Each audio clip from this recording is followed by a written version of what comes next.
Welcome to the Seven Figure Builder Show. My name is Julie Baranek, founder of Seven Figure Builder, where we help high achieving CEOs free up time with gorgeous automations to scale their business to seven figures and beyond. And I'm here today with my friend Izzy Waite. Hey, Izzy. Hello, thank you so much for having me. I'm excited to be here. Absolutely. So, for anyone who's not had the pleasure to meet you yet, can you tell us just a little bit about what you do with your business? Yeah, absolutely. Like a lot of us, I tried the corporate thing right after I graduated college, and I was in the tech world working on app design. And I just quickly realized that my values didn't really align with that industry and I needed to make a change. I transitioned from working in the corporate world, and I was in this period of transition to figure out what I should do next. And I had a really great experience where I was able to work while I was freelancing, I was able to work with some really amazing heart-centered entrepreneurs, and they just opened my eyes to a new side of the business world. And I leaned into it a little bit, and now I am a branding and website designer for heart-centered entrepreneurs, and I help them have a platform to get noticed by clients that could benefit from their services. I love it. And it's, I would say, so much more fulfilling, I think, when you're able to like get behind a purpose and help somebody and see that value impact their business versus maybe a corporate world is maybe not quite so fulfilling. It Yeah, sounds yeah. I think some people find they find their passion in the corporate world. But for me, I like to have more hands-on effects with the clients I was working with. And being in app design, it just seemed so many steps between seeing a real impact in the people that I was working with. And so now I get to choose who I work with, and I get to be really hands-on in their business and honestly become really good friends with my clients. And for me, that was much more meaningful. That's awesome. So do you help them with the initial concept to the full design to then building it out, or where do you help them in that process? Yeah, so I do everything from with all my clients, I always start with an hour long just get to know them session because I am a values-based brand designer. And so I think that starting with understanding their values and their passion and their mission is all so important to establishing the branding. And so we start on that. So we go everywhere from initial concepting to brand strategy to brand design. And then if they're ready for a website, then I also help them design a website with their new branding. All aspects of it I like to be hands-on with. That's awesome. And do you find that you help more like beginning business owners or people that are maybe a couple years in and they're rebranding and taking it to the next level? Yeah, that's a fun question. I was actually just talking to someone about it recently. I feel like there's two types of people that start a business. There's like the people who start a business and they know their direction right away. They have the funds to start their business and that. But then there's also the side of the business world where they start their business because they want to do something different. They're not totally clear right away. They don't have the funds to start a business, so they're scraping by. So sometimes I start with people branding right away when they're like, yep, I know what I want to do. I have the funds to invest in branding. And so sometimes I get to work with those people like from the very beginning of their business. But then also there's a lot of people who don't quite invest in branding until they're a little bit further along. So maybe 2 to 5 years, they're like, okay, I DIY my branding. Now I'm ready to like actually invest in branding and make everything look good. And so I kind of get a combo of those two types of business owners. That's awesome. And it's a lot of the similar skills, but definitely a different perspective. And I know I've worked with clients on those ends of the spectrum as well. It's a lot of fun to dig deeper into their business and figure out, okay, what are your drivers behind it? Where do you want to go with this? And then really help them soar from there. Yeah, yeah. A lot of it is, I'm not a coach, but I always say, especially when I work with those people who are starting their business and I'm like one of their first investments, there's a lot of hand holding and cheering on that goes with it. Even though I'm just doing their branding, it becomes like a really hands-on process where I get to help those business owners really take the first steps in their business. And it's really exciting to see that. That's awesome. Do you have favorite tools and platforms that you like to use, or what's your go-to?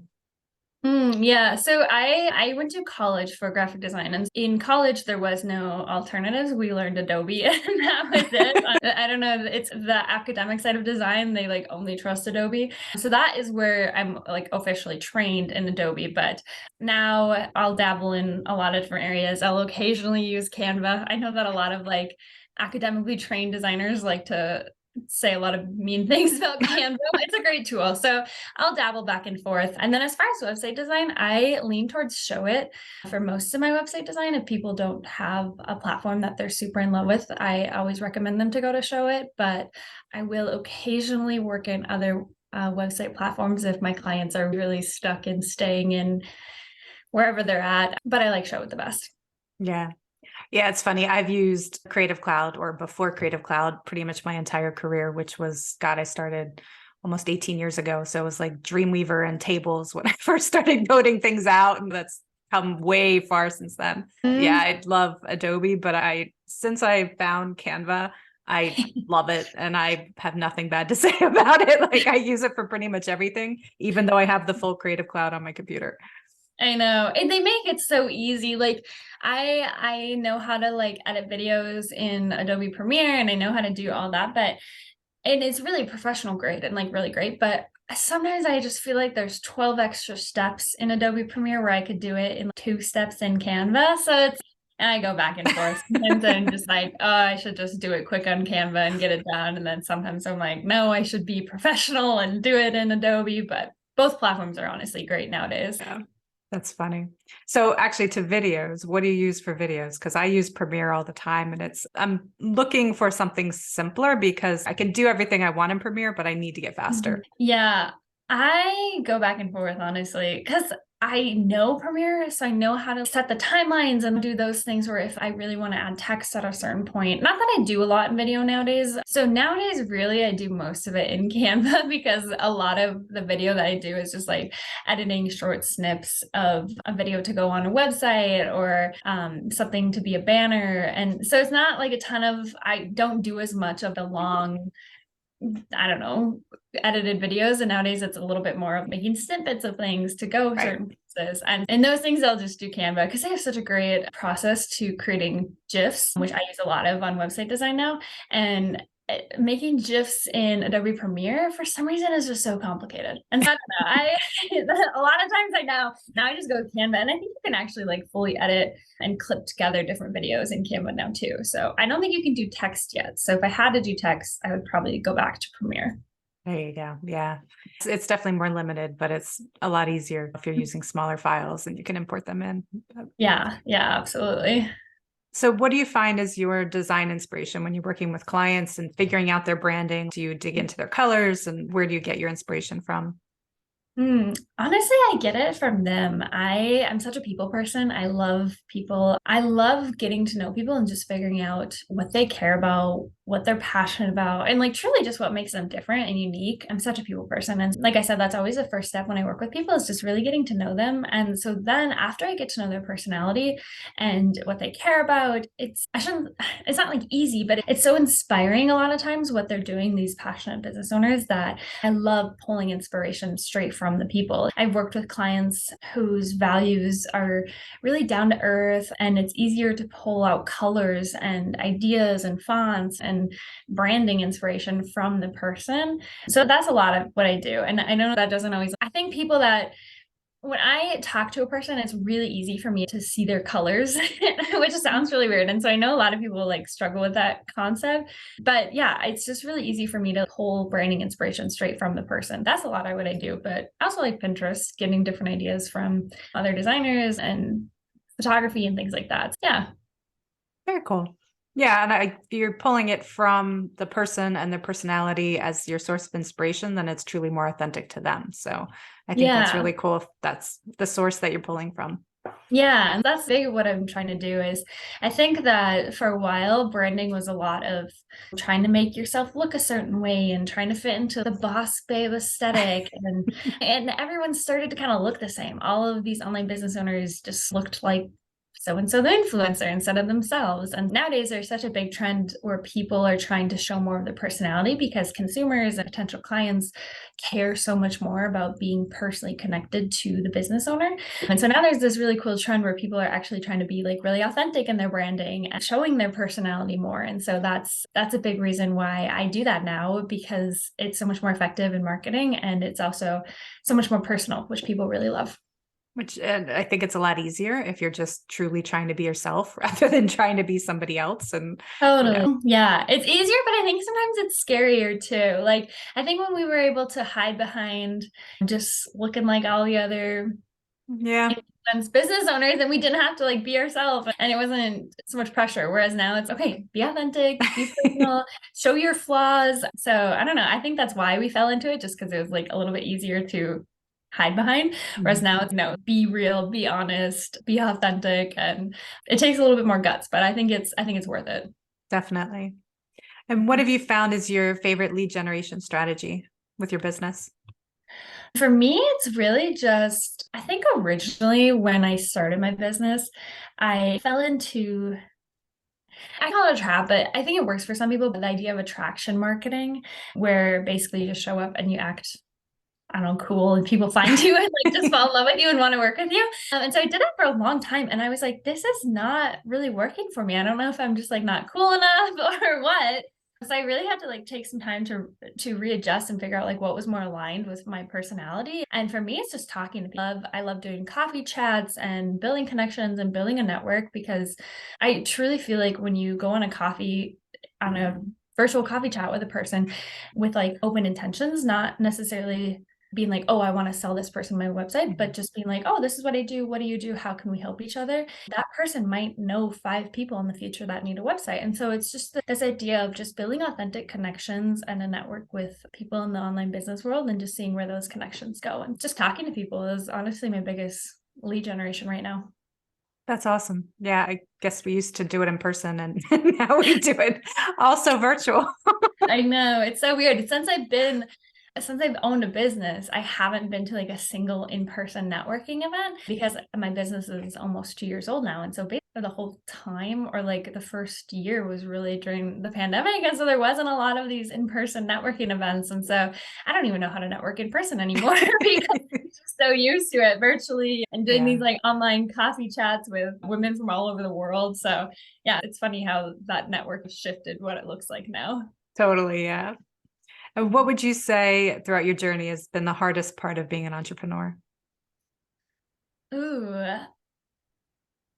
I think just figuring out what it means to own a business, because like I had professional training and in the design aspect of it. So I knew how to make a logo for a client. I knew how to talk to a client. I knew how to do these practical skills, but there's so much more that goes into it when you're on your own, when you don't have an agency behind you, or you don't have a company behind you to bring in clients, to do taxes, to pay you. There's so much more of these like little tasks that you don't really think about when you're like, okay, I'm going to do it myself. It's like the bookkeeping or keeping up with lead gen and being a salesperson and just things like that that you don't think right away. When I started on my own, I was like, okay, I'm just going to be a designer.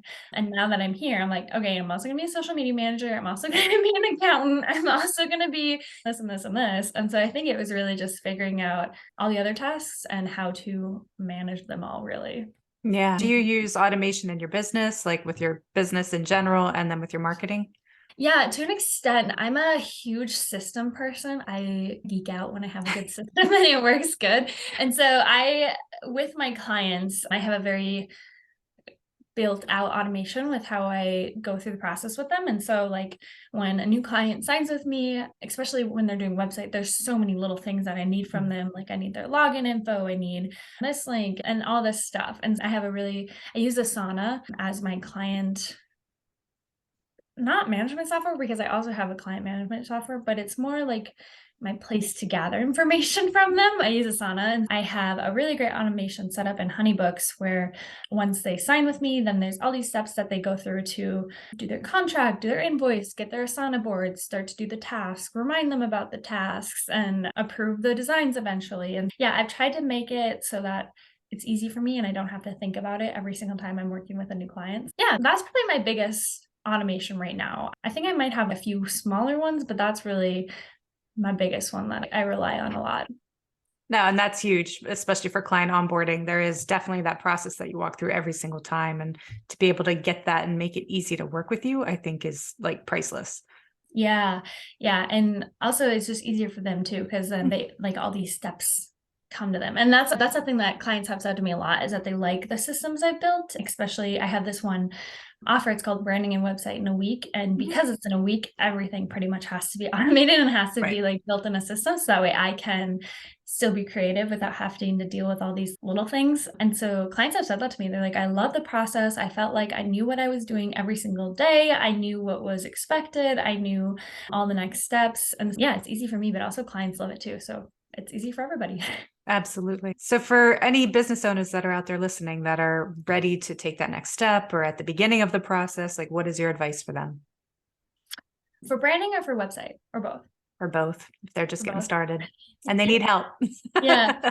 I would say figure out, I think the first step is really figuring out if you're ready for it, because branding is an investment, and it's not a cheap investment always, especially if you're working with a designer that's going to do a really good job. And so you really want, the first step is truly just figuring out if you're ready for it. If you have a business that you're like, okay, yep, this is what I want to do. This is the industry I want to stay in. Because especially people change a lot. Like a lot of times, like people will start as a VA and then they want to do their branding and get everything established as their VA. But then a year or two into their business, they're like, I kind of like website design more, or bookkeeping more, things like that. And there can be a shift. And so before you invest in branding, make sure you are set. You don't have to be like written in stone by any means, but make sure you have a clear vision of what your business is going to look like. And then make sure you're ready for the investment, because like I said, it's not always a cheap investment. It's something that you are going to want to invest in appropriately, because if you just, I don't know, don't take it seriously, then you're only going to get so much out of your branding. You want to work with a brand designer that's really going to sit down, listen to you, care about your business, and create a brand that's authentic to you. And take that seriously and make sure you find a brand designer that's aligned with you. And so really you got to just map out first. Am I ready for this? And if the answer is yes, then am I financially ready for this as well? So that's kind of the first step. But then once you do that and you're like, okay, nope, I'm ready for this. Like I said, find a brand designer that's aligned with you. There's so many different types of designers with different styles, with different ways of talking to clients. Some designers like to just stay in their style and not necessarily create the same looks, but the same kind of vibe. And so if that's what you're looking for, find someone with that vibe. Or if you want someone that's values based, there's designers like that. And just go through, there's millions of designers out there. So you want to make sure that you find someone that's really aligned with you and someone that you connect with. That's a really important part too.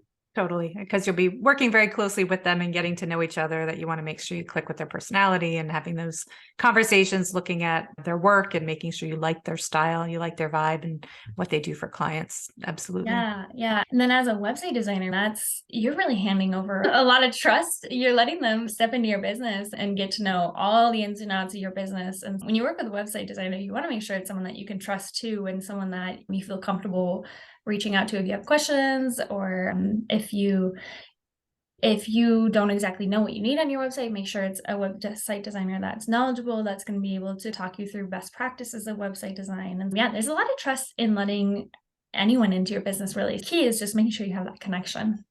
Definitely. So looking over your business and looking ahead to what you have in the future, how would you define success? That's a good question. I don't know. I think very recently I like posted this thing on Instagram, and I decided that I was redefining wealth last year. That was a huge step for me, because I think that it can be really easy to fall into this trap where it's wealth is making 100K, making 200K, whatever that is. But really, I think your wealth should be defined by what's most important to you and how much of that you have. And for me, something that I value above all else is spending quality time with my friends and family. And I have friends and family all over the country. And so spending quality time with them isn't necessarily the easiest task. But last year I felt really wealthy in the sense that I was able to spend so much time with friends and family. And I was able to pick up my work and go spend 2 weeks with my sister in Colorado while I was working in her apartment, but then I would get to spend time with her, and same with my parents. And so it's just, for me, I think success is being able to grow and expand my business, but also not losing that freedom and flexibility. That is the main reason I started my business. And I want my business to grow. I want to have clients that love me, and I want to have a consistent client list that's craving to work with me and is okay waiting 6 months if I'm booked out. But I also don't want to let it take over my life in a sense where I can't go spend time with my friend if she needs me for a week or something like that. And yeah, kind of success for me is growing, but staying balanced. I love it. Yeah, that flexibility is huge. I totally agree with you. Yeah, it's just so nice to be able to just go spend time with your loved ones when it's needed. Be able to take work with you. I remember in my corporate job, I asked for a Friday off once because my best friend was getting married and she was having a bachelorette party. And I asked for one Friday off. And I got like an eye roll and like Oh my okay. goodness. They said yes because they legally had to, but they like were saying no internally. Right. Saying, don't ever ask again. Yeah. It's just like, oh my goodness. Like, it's my best friend. This is something that's important to her. So it's important to me. And I just never want to feel like that again. I never want to feel like I can't show up for my friends and family because of work. That's not how my brain is wired. And so yeah, having the flexibility to be able to prioritize things like that is so amazing. Awesome. Yeah, I totally agree. So what can people expect from you next? So I recently, not even recently, it was a few months ago, launched an offer, which is my signature offer now. It's called Branding and Website in a Week. And it's 1 week where we sit down, I get to know them, I create their brand, and I launch them a 4-page website by Friday. And I think in the future, my goal is to really just have that offer booked out. I would love to get to the point where I'm able to connect with as many entrepreneurs as possible and help them build a brand and publish a website that they're really excited about, that really brings in clients, that really is something that is helpful for their business and they can tangibly see that it helped their business grow. And I truly believe that a good brand and website is one of the best ways that you can invest in your business and help your business grow. And yeah, in the future, I think I just really want to use that offer to connect with as many entrepreneurs as I can, help their businesses grow. Awesome. I love it. And Yeah. how can listeners support you in your work? Where can they find you online? Yeah, you can find me on social media. I have Instagram. It's at Izzy Waite Design.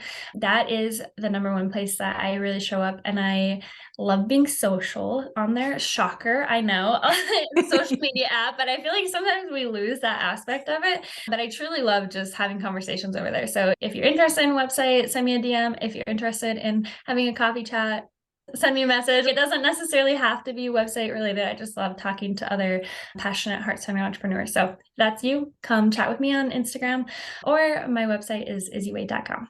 Perfect. And we'll have all the links below. Yeah. Very cool. Thank you so much, Izzy. I appreciate you being on. Yeah. Thank you so much for having me. This was really great. Yeah. You can find me at sevenfigurebuilder.com and we'll see you in the next episode.